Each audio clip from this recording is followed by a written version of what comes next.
Good afternoon and welcome to all our clients, partners, and colleagues who have taken out the time to join us for this enthralling session. We've all grown up watching him play. Rahul Dravid, famously said, on the offside there is God, and then there is Dada. And we've seen him being one of the most successful captains that India has ever seen. More importantly, maybe he taught India how to win and how to win abroad. And having being one of the most prolific batsmen of his generation, one of the most successful captains, and now at the pinnacle, president of BCCI. It's my privilege and honor to have Dada, the Prince of Kolkata, Sourav Ganguly, with us today.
Firstly, I love this, and Alok, I need that video to be sent back to me once we finish. Definitely. Once we finish this Definitely. session of ours, because they're great memories.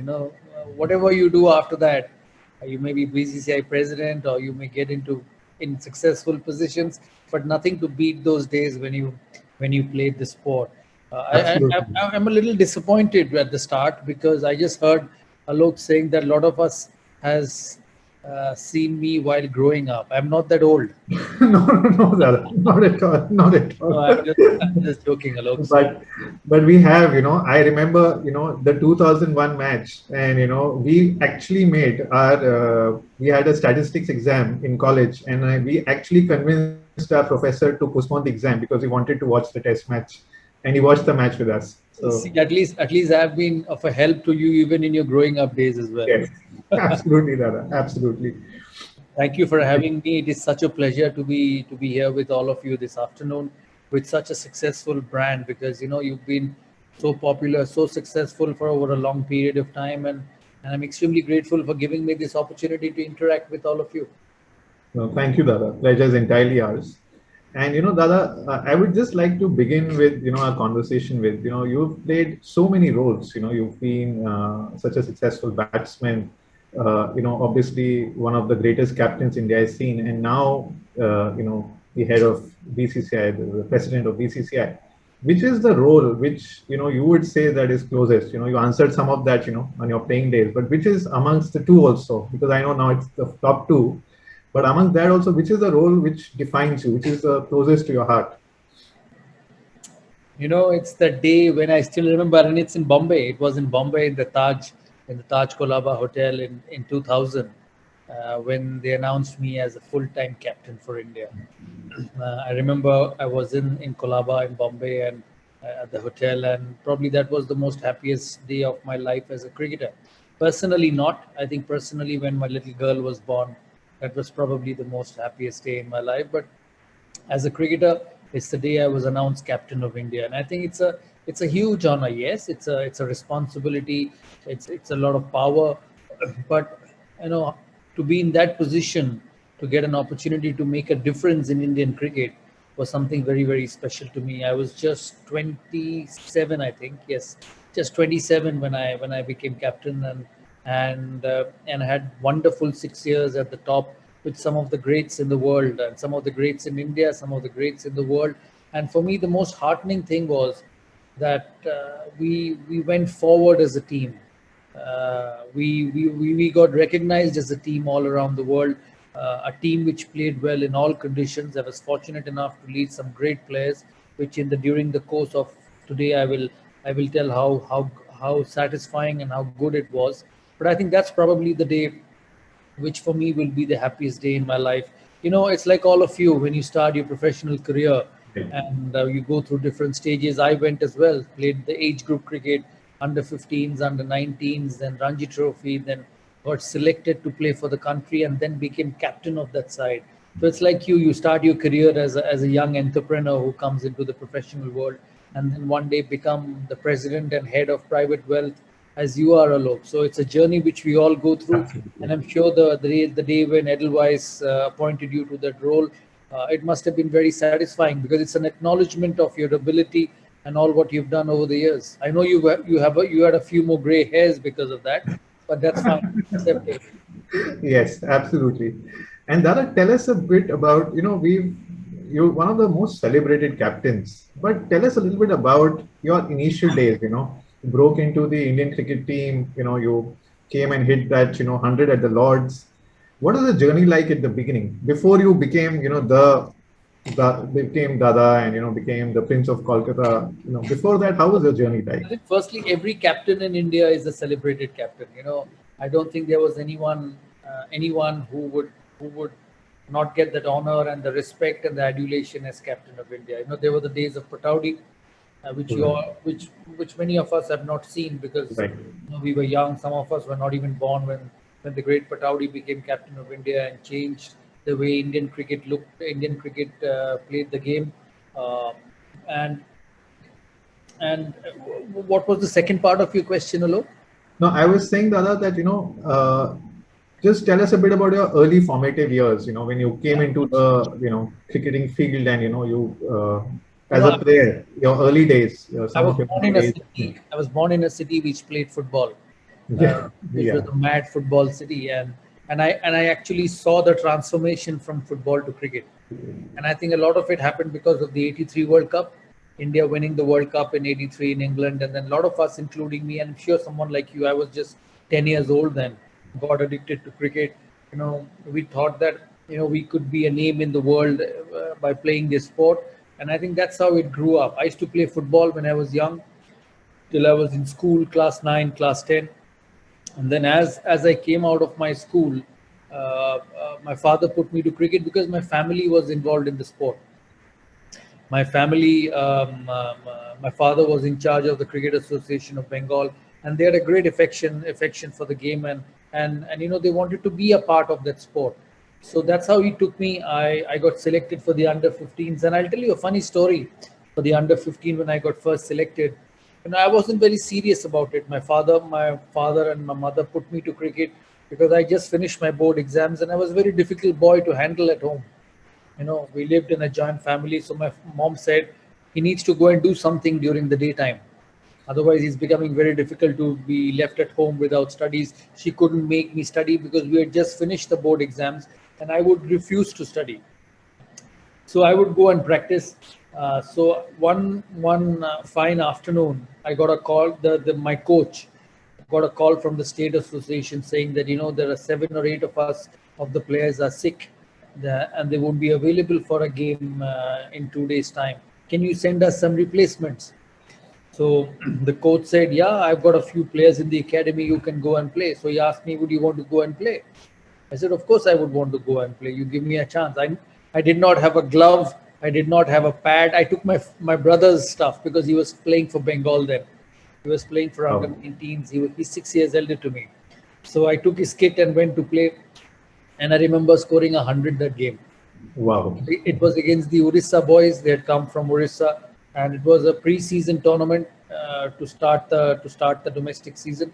And I got 100, and then I kept playing from there. They selected me for the under 15s. I performed. Then I went to the under 19s. I did well. Then they selected me to play Pakistan in the under 19 national team at the Wankhede Stadium right here. So this place has been a happy place for me, Alok, in terms of cricket. I remember when I played Pakistan here, I was walking to bat when one of our number 4 batsmen was hit on the jaw. by a delivery from Akib Javed. He bowled a bouncer and he hooked. And in those days there was no visors. Oh, It was very early days, and four of his teeth came off oof. trying to play the hook shot. And then I remember getting into the pitch. I actually cleaned the blood with my shoe, because the blood fell on the pitch. So I had to clean it up because I had to bat on it. And then fortunately I went on to get 100 against Pakistan in that test match at one. It was the third test of the series, and I went on to get 100, and then they selected me for the Ranji Trophy squad, and then just kept playing after that. So God has been kind. Yes, my parents, yes, my parents have had put me into the game, but I think for everyone, getting opportunity is important. You're only good when you are given the opportunity to perform or opportunity to show your talent. And I think that happened with me during that period, and since then, it has gone one way or the other forward. Who's your inspiration in these years? Everybody, today you are and have been an inspiration to, millions of people. But in your formative years, who was your inspiration? Over the years, things have changed. When I saw the '83 World Cup first, it used to be Gavaskar and Kapil Dev, the great Kapil Dev. Still, I'm so fond of him. I keep meeting him very often. And he actually showed us the path to play the game by winning that '83 World Cup. I was a huge football fan, in '86, in 1986, when Argentina won the World Cup. I was a very young boy. I was just 13-year-old. And I saw every game. I still remember Diego Maradona's goal against England from the half line, and he scored the goal. And then the hand of God came in when he scored that goal. As I said, I was born in Bengal, and it was a football crazy city. It still is, but cricket has just probably taken over. So having said that, I he was Maradona was my hero at that age. He's still my hero. I know he died last year when he was 60 years old, but he's still my hero because just of his brilliance and the way he played the sport. You could see that there was one human being to whom God has given everything. I used to say to my friends, I said, for someone like Diego Maradona, the God has said, take all the skills and go and play football. You don't have to do anything else. So he was my hero when I grew up. Then the great Kapil Dev became my hero during my early days as a youngster. And then I played a lot of cricket with Sachin. My entire career, my entire playing days, right from under 15s till I grew up, played for the country, then captain, then I finished. Everything was with him parallelly. So he was also one of my heroes because I think, one of the greatest I've seen, probably the greatest I've seen in my cricketing career. Dada, when you took over the captaincy, India had gone through this match fixing problem had just happened. There was a lot of vulnerabilities in the team. There was a lot of bad press around, the team around that time. And you actually took over that team and rebuilt it. The team had, a lot of stalwarts when you were there. Obviously you were there, Sachin was there. You had a Dravid, you had a Kumble, and, you had a Lakshman. And also you brought in a lot of new guys. What was your thought process when how did you think about building this team when you started off? A lot of it's a very pertinent question because, team building, man management, a very important part of leadership and leadership of building a unit. You head probably one of the best organizations in the country and the world at the moment. So you will be very much familiar to man management skills, hiring of staff, and allowing them to perform. So it was the same for me. A lot of my leadership skills at a young age came from my days of playing for India, not as a captain but just as an ordinary player. I felt the pressures. I was exposed to top class international cricket, exposed to the best, and I realized that it's very important from a leader to find a way to get the best out of players, because today you are the head of Edelweiss. You will only be successful if the group you work with work properly. And it's the same thing with me. You talk about captaincy, you talk about leadership, but the other 10 players have an effect on on what you achieve.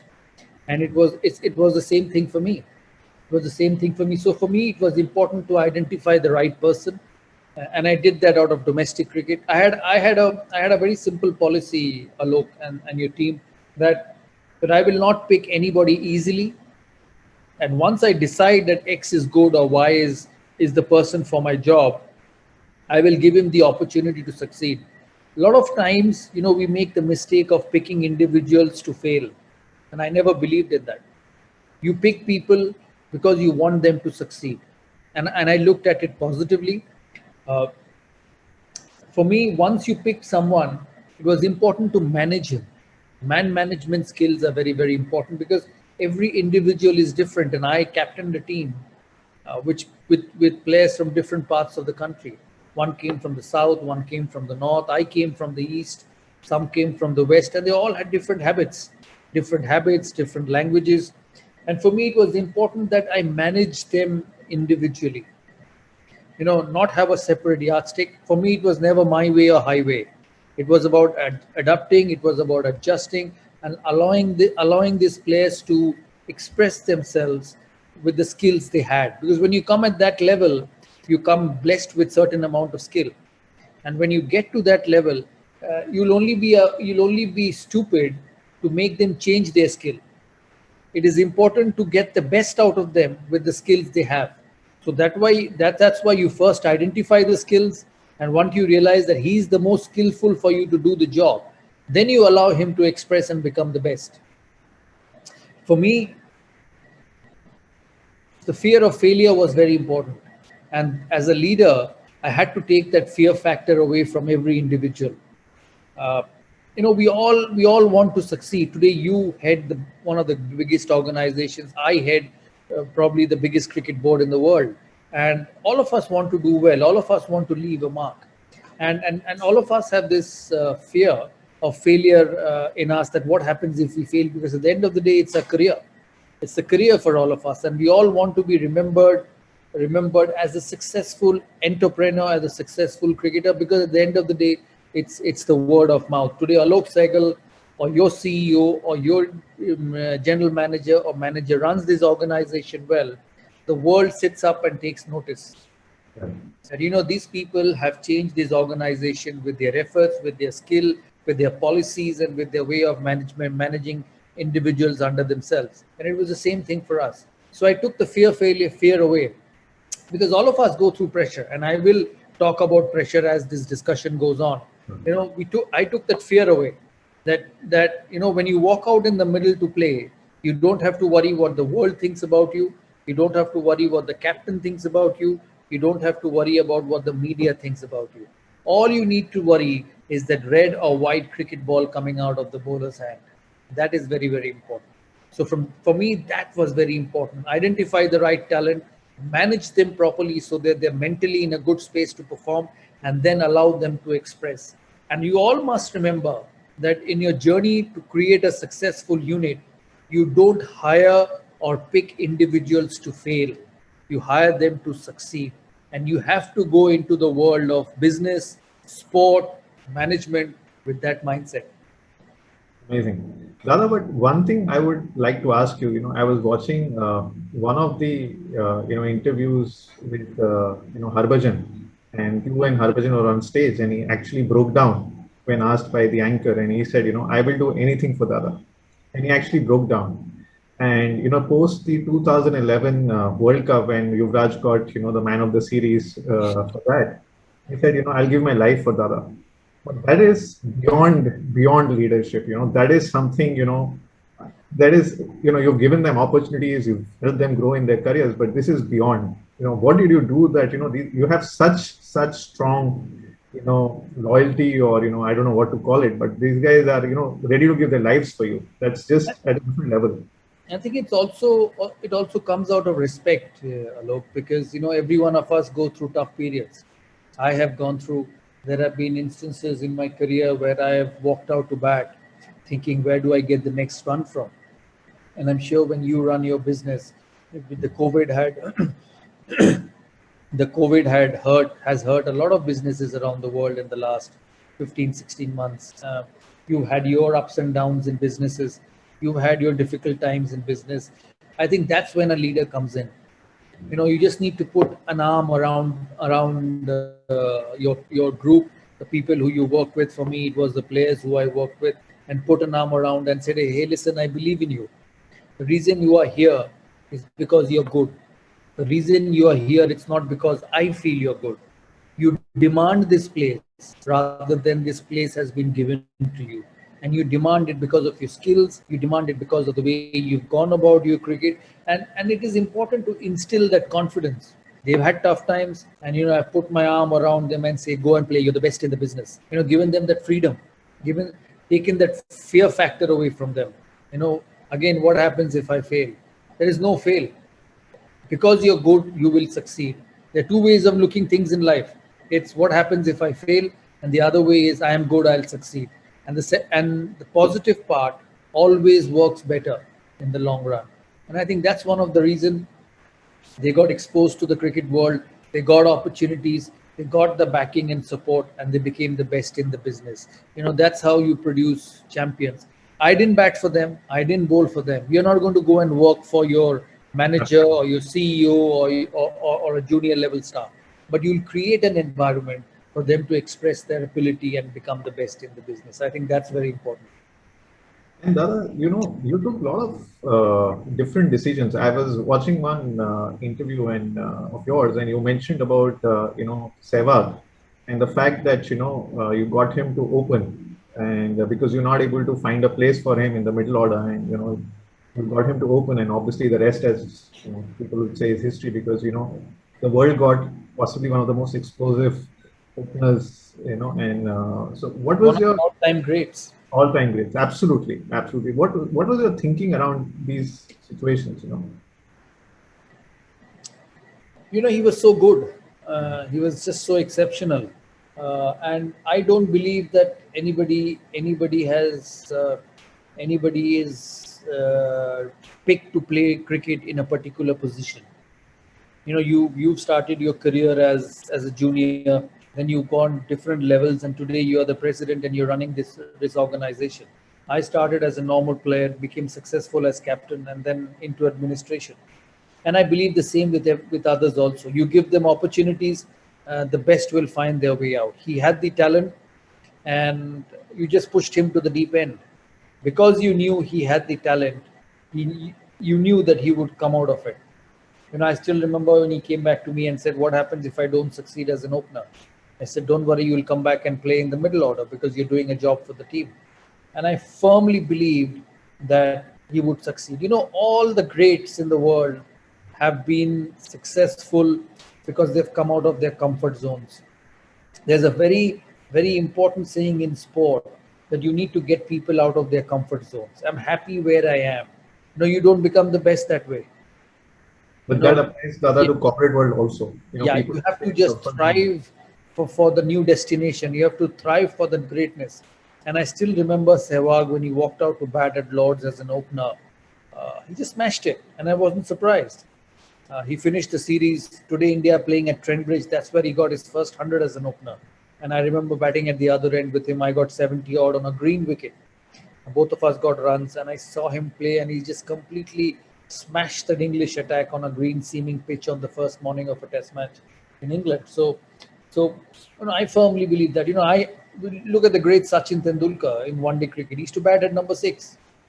He would not have been the great player if he hadn't opened in one-day cricket. So for all of you, there is a lesson to be learned here. That if your boss pushes you out of your comfort zone and says, hey, listen, you go to a most difficult part of the world and deliver my job, you think it as an opportunity. Don't think when you're pushed to do certain things, it's a pressure. It's a negative thing. Think as an opportunity to tell your boss, to tell your captain, hey, listen, you've given me the most difficult job and I've done it for you. So when you're under pressure next time, look at me. It's a statement you need to make. And I firmly believed in that. And I firmly believed in that in life. I remember coming back against South Africa in 2006. One of my friends said, why South Africa for a comeback? I said, listen, if my captain wants to have if I want my captain's faith to come back on me, I need to score runs against the best and the fastest. Then when the chips are down, he will think that, when the chips are down, let's look at Ganguly. If the chips are down, let's look at Alok. You build that faith among the people who you work with by that way. And for all of you here, there are a lot of other people listening to this. In your journey to success, in your journey to be successful, when you're given the most difficult job, just embrace it. It'll only help you to reach greater heights. Dada, we have seen some, iconic moments from you, and we've had some iconic victories. But I cannot not speak about it. The Lord's balcony, and you did that. Took off your T-shirt, and it was just for all of us. I'm telling you, it was a defining moment. It said that this is a new India. I'm genuinely saying this. It. I don't know how you look back at it, but it was an iconic moment, I must tell you. And all of us look back at it and say that, there's a defining moment, we have arrived, we can win abroad, and we are confident, we are aggressive. I think that reflected a very, very different mindset. How do you see that today? That was a young Ganguly taking the shirt off, and I would never do that. I remember about 7-8 years ago when my daughter was 12 or 13, Star Sports was showing that visual. Right. She was sitting next to me and watching cricket, and she asked me, "Why did you do that?" I said, "I don't know why I did that, but I'm never going to do that again." I think it was happiness. Right. We beat England at Lord's on a final on a Sunday. That's the biggest place to play cricket on a Sunday. A Lord's final, India versus England, and a historic game. We chase 325 and win a series and win the title. So it was just out of satisfaction and out of happiness.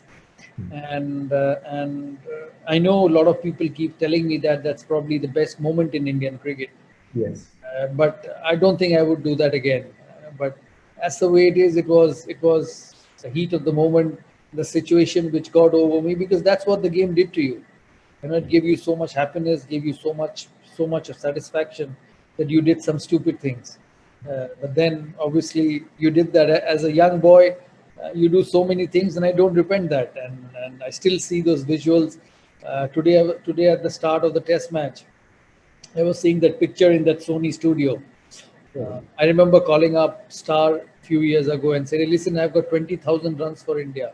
Can you show some of those footages of those drives and cuts and pulls which has gone in those 14, 15 years to be successful?" They said, no, that's the most viewed visual in Yes. Indian cricket history, so we'll keep that. That's the way it is. It is, I think, the most iconic, that, we can think of. In fact, I have a related question, Dada. You have played so well, you have all the records, one of the fastest, 9,000 runs, uncountable centuries, and, so many achievements. But when you became the captain, somehow the persona of the captain overshadowed. And even today, when we talk about your legacy, how do you feel about that? Because the Ganguly, the captain, has he overshadowed Ganguly, the batsman? Yeah, and I remember one of my colleagues tell a press person one day. He said, "Hey, listen, you keep asking him about his captaincy. Why do you not ask him about the runs he's got?" But then that's the way it is. You get, and in life and in your career, you get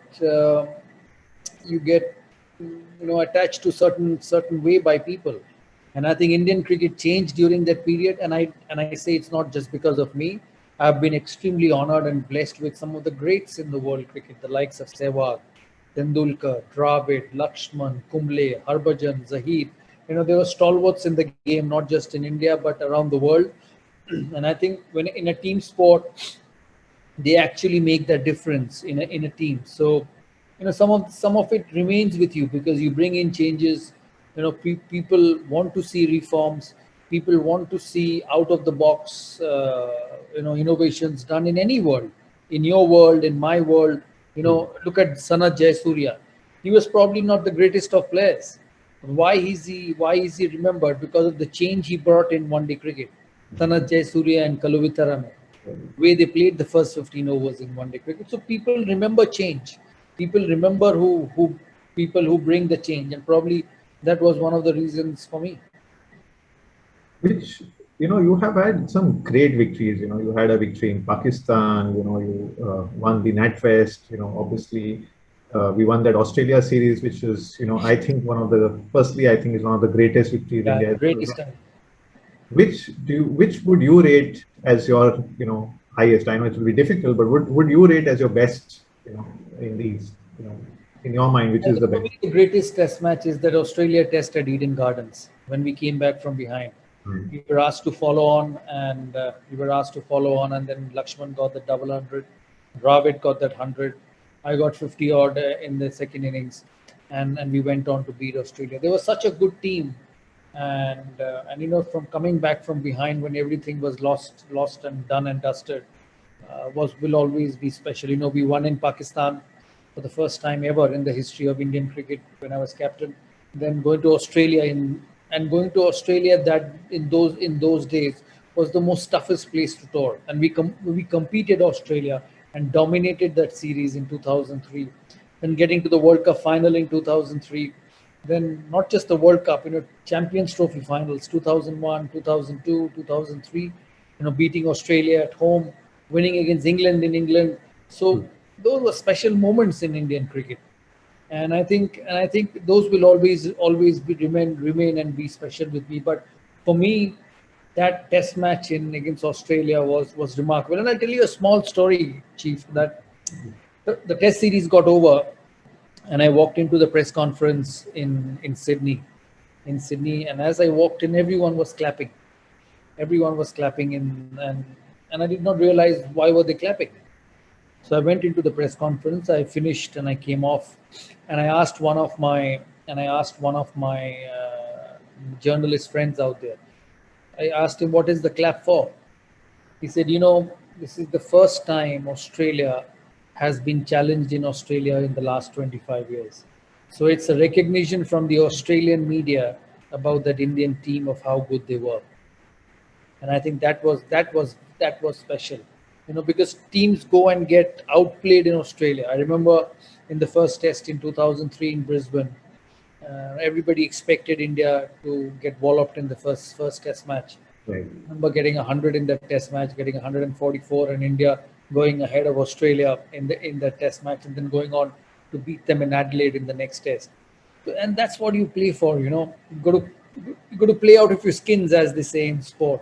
And I think that was very, very special. But the test match against Australia at Eden Gardens will be the greatest test in the history of any So test matches. it also changed Australia. They actually stopped, giving follow-ons for a long time after that. Yeah. And Dada, in your book, A Century is Not Enough. You've actually touched a lot about, the emotional journey and vulnerabilities of a cricketer. And, I think it's very, very, different because a lot of people don't talk about it, especially at the stature and at the level at which you are. People don't like to talk about that. And, the highs and lows of the game actually are, possibly what you face in real time. When I was watching one of your interviews, you said, there are no retakes. If you nick a McGrath delivery, you have nicked the ball, it is all happens real time. So, which I just wanted to ask you, we had for you, which do you think possibly you found it more challenging to deal with? The 2003 finals against the World Cup finals, or the 2007 early exist? As personally, which you found more difficult to deal with? I think the 2007 early exit, because we were a superb team in that World Cup, and we Absolutely. just lost the way. We just lost the way after just one shock defeat, and and we didn't expect that. Before that, I played 3 World Cups: 2001, 2002, and 2003, and we were outstanding. I remember, and I'll give you a small stats. Out of 20 matches we played in those 3 World Cups, India had lost 2 in those 20 matches. We just spoke volumes of the team. One was the World Cup final against Australia, Right. and the other one was the Champions Trophy final in 2000 against New Zealand. I remember getting 100 in that final, and India not making it. So out of those 20 World Cup games, we had lost only 2 in that era, and we were a fantastic team. To get into a World Cup in 2007 and not make it to the Super Six was very very shocking, and all of us couldn't believe it. All of us couldn't understand that how this happened, and that will probably be the lowest of my cricketing career. And 2 months later, 2 or 3 months later, we went on to beat England in England for the first time in 25 years. No other English team, no other touring team Yes. had beaten England in England other than Australia in those 25 years. And we were the team to go and win that 3-test series 1-0. So that was probably the hardest thing for all of us to digest. And when you took over, you had a Sachin who was already like a superstar, and you had obviously a lot of peers. I think Dravid, Lakshman, Kumble, who are your peers. How easy or difficult was it to I'm just jumping back a little bit. How difficult or easy was for you to get into the captaincy zone at that point in time? It wasn't difficult because I played with all of them in my young days. With Anil, Sachin, Rahul. Rahul is a year younger to me, but Anil, Sachin, and myself played junior cricket at the same time, under 15, under 19s. So we were pretty used to each other. They Oh, probably played India much ahead of me, especially Sachin. And absolutely. then I came in. So it was more of a friendship and camaraderie and knowing each other. So I never had any problem. I never had any problem getting into it. And I say this to everyone: the reason Indian cricket was successful in that era, because they were not just great players, they were wonderful human beings as well. And that was the reason they were very successful in that generation.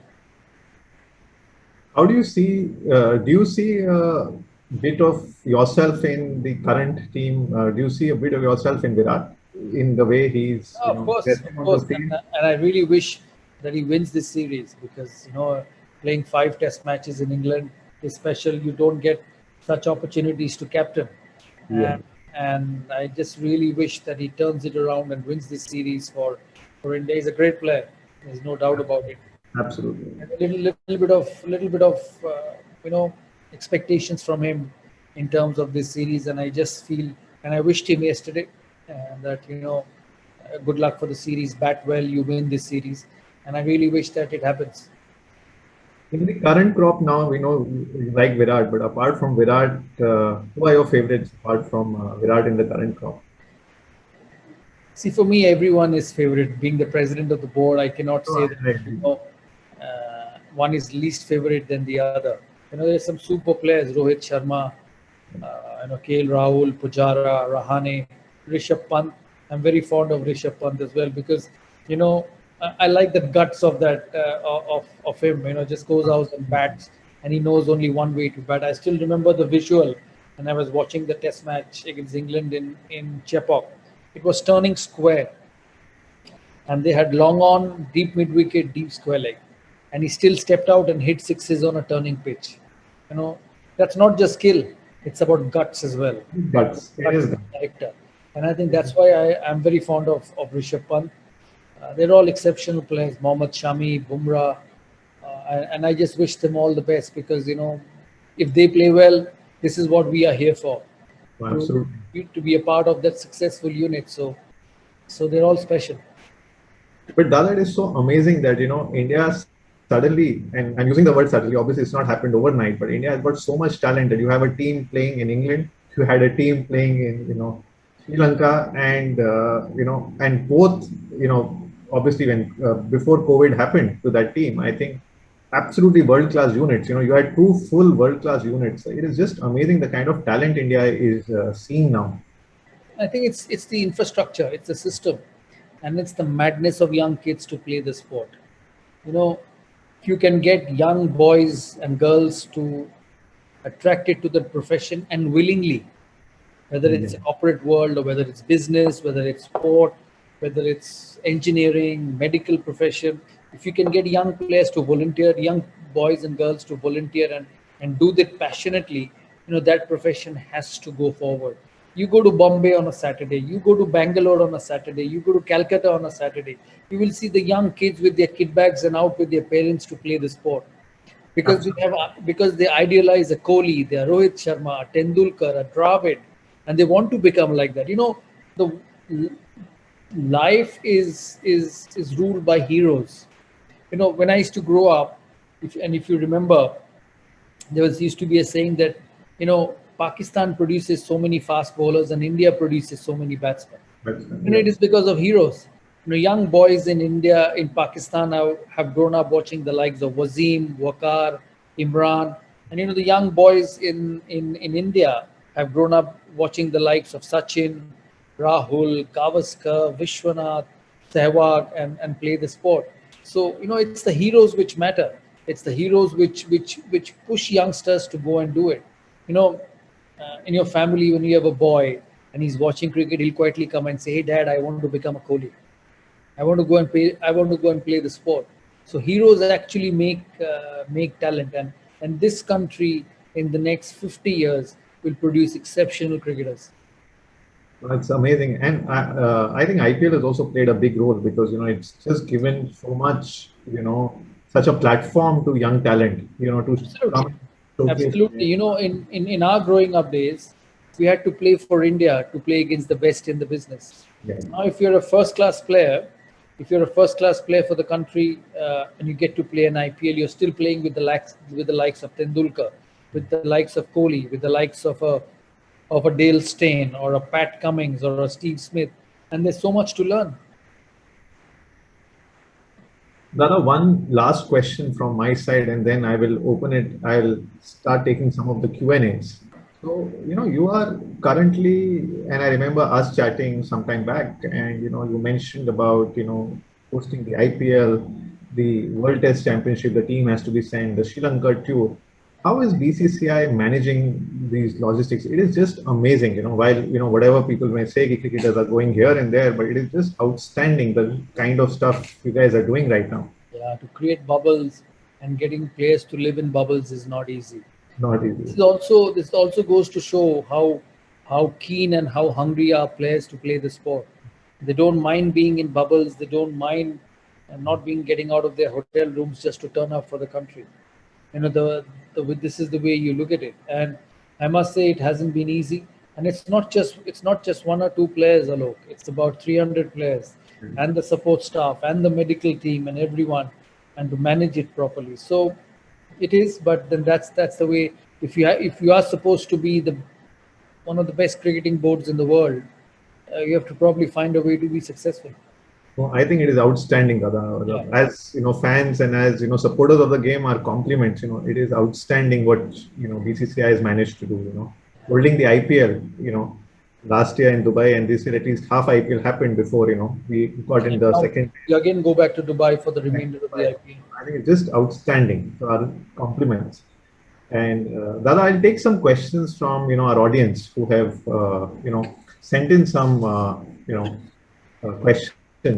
One of the first questions that has come is that with so much fame and adulation that cricketers face and up and down, and you yourself have seen so much fame, but one of the defining things that we see from your generation at least, and obviously we see some of in the younger cricketers also, but definitely in your generation, because it is you, Sachin, Dravid, so much grace in handling the fame.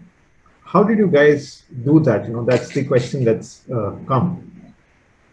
I think it's the upbringing also. It's how you're brought up, and this game is a great leveler, Alok. This game takes you to the top one day, drops you down the next day, because when you score 100, it does not guarantee success in the next game. Next game again, you have to start from scratch and start from zero again. Yes. So I think that levels everyone up, and I think that's a reason why they're all so humble, because they realize that amidst this exuberance, amidst this grandeur, amidst this adulation, there is that harsh reality that you have to start from scratch again. I think that's what keeps them grounded. I think also the adulation of people and the love and affection you get makes you humble as well. And as I said during this interaction, that I've been fortunate enough not just to lead great players, but great individuals as well. Another question that has come is, how did the team, especially when you were at the helm, how did the team handle failures? What did you tell the team, when you guys lost, some critical matches or, critical moments? How did you guys pick yourselves back up? Failures are a part and parcel of life. It will happen to everyone. It's like your corporate. Your every quarter is not the same. You Absolutely. make good in one, you're not so good in the other, and it's the same with sport, because that's what the uncertainty is about life, and that's why it makes it so special, that you're always on your toes to get better. Failures will happen to everyone, but one must remember that when you play well, when it's a good going for you as a corporate as well, you make the most of it. You look at the great Sachin Tendulkar. He must have played about 700 games for India, and he's gone on to make 100 international hundreds, which means the remaining 600 matches, it's not been that milestone for him. But what he's done best is that every time he's got set, every time he's got it, he's made it a big score.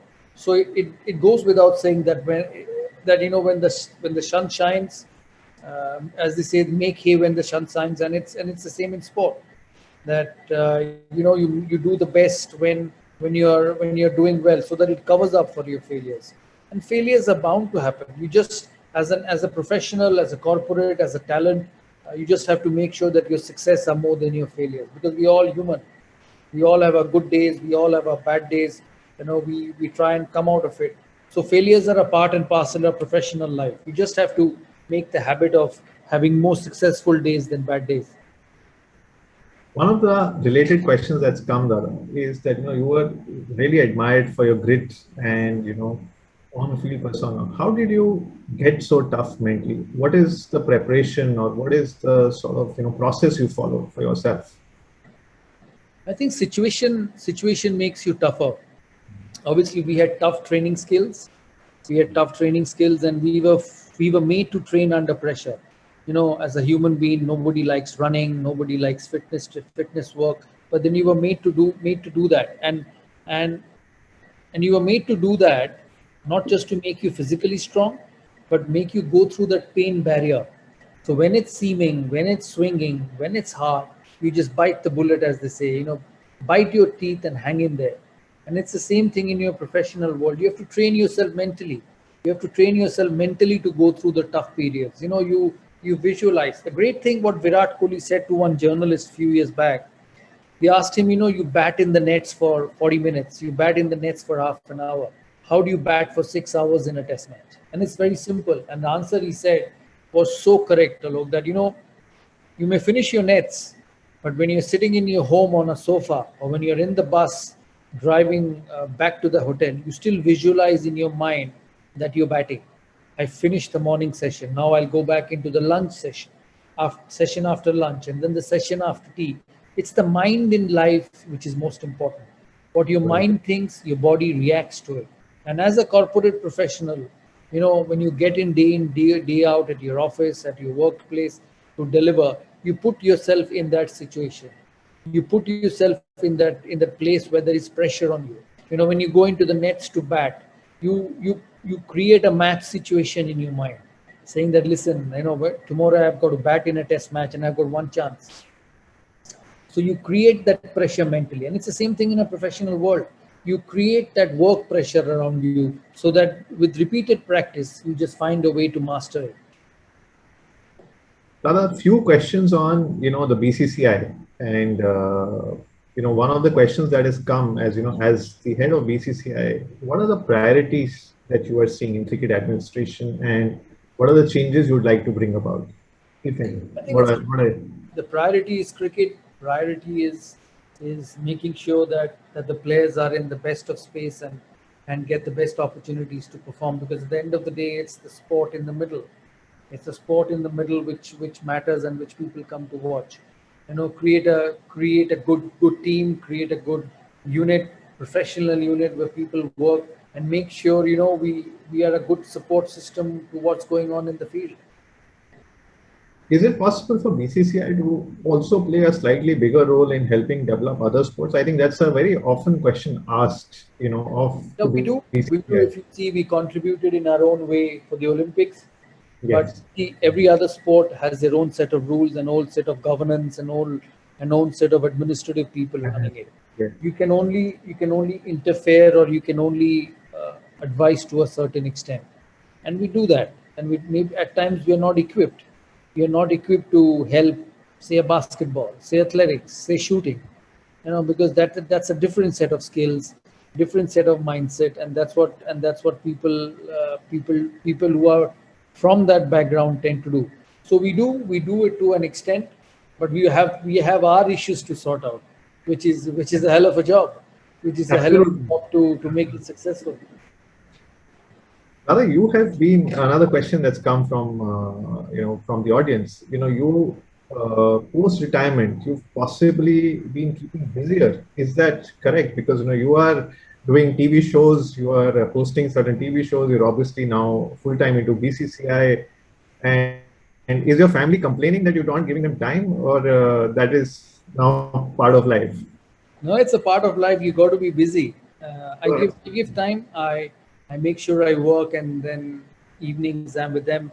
I make sure I have my day off so that I can spend time with them. But we all in life, we all want to be occupied and want to be busy. Absolutely. It's a better life being busy than the other way around, and I can guarantee you that. You're No, the it head is. of you are the head of a very successful organization, and you want it to be that way. Absolutely. Nobody has sat at home and been successful. It's never happened, and it's never Absolutely. going to happen in the future. So yes, I have been busy, because when I played cricket, I just played cricket and did not do anything else. But now I do four or five things at in a year, which keeps me busy, and I love it, because you know you should be fortunate that you get opportunities. Today, Absolutely. you are the boss of one of the biggest corporates. Uh, Along with your talent, you must consider yourself fortunate to be in that position. You Absolutely. know, when I played for India, I got an opportunity to bat at number three. There were 10 people, 10 other players who would have also had the talent to get that opportunity to bat at number three, but never got it. So I feel myself blessed, and all of you here who get to work with the best, consider yourself that you're blessed that you're in this position. It is never happy the other way around. Wonderful.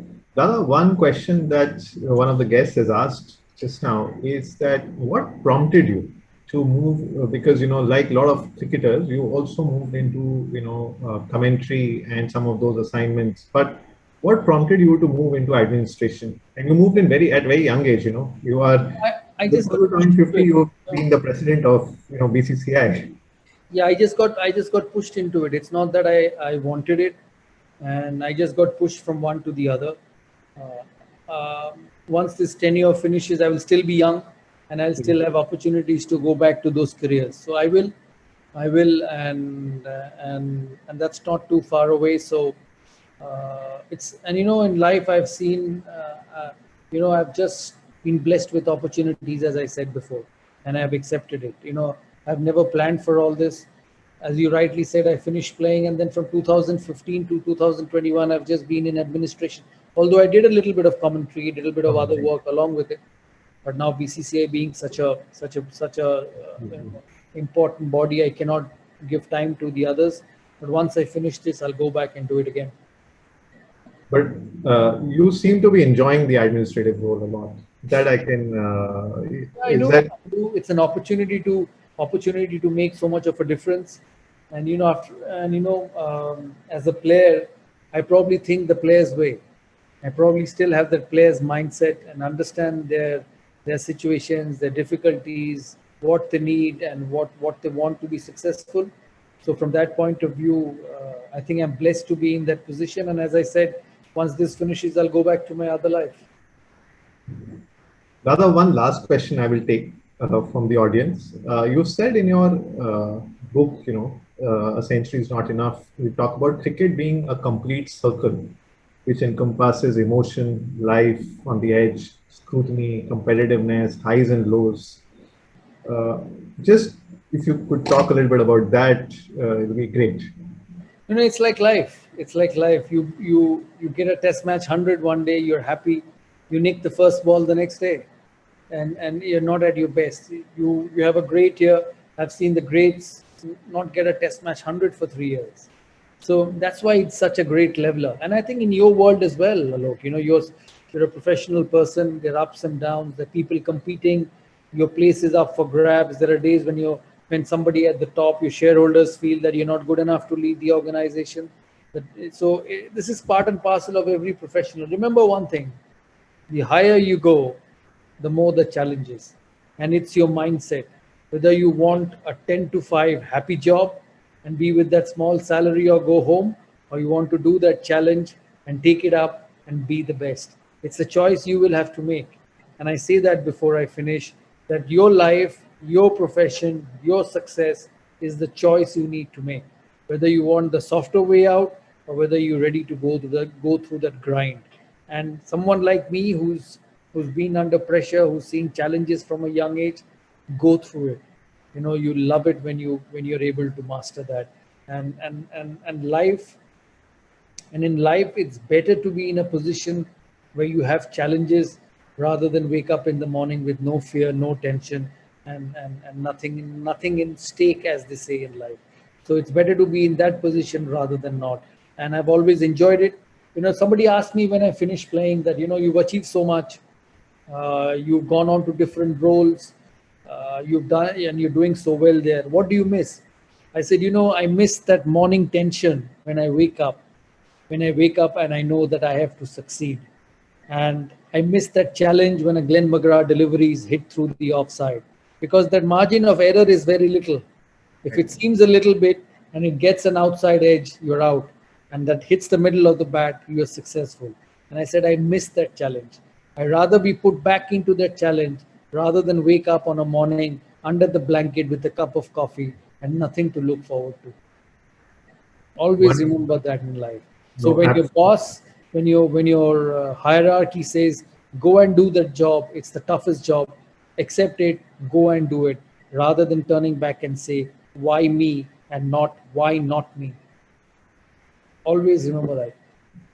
amazing, Dada. Amazing. Thank you so much. We'll end on this note. It has been just amazing. What an enthralling session, Dada. It is just so much to learn, so many life lessons, and you know what a fantastic journey, Dada. Thank you so much for your time Thank you, today. everyone. Thank you, Kanchi, and all those who have not been able to see. Thank you for having me, and I'm extremely honored to be a part of you this evening. Stay well and look after yourself. Joining us today. And on this note, we will end the conversation. Thank you so much. It was a pleasure. Thank you.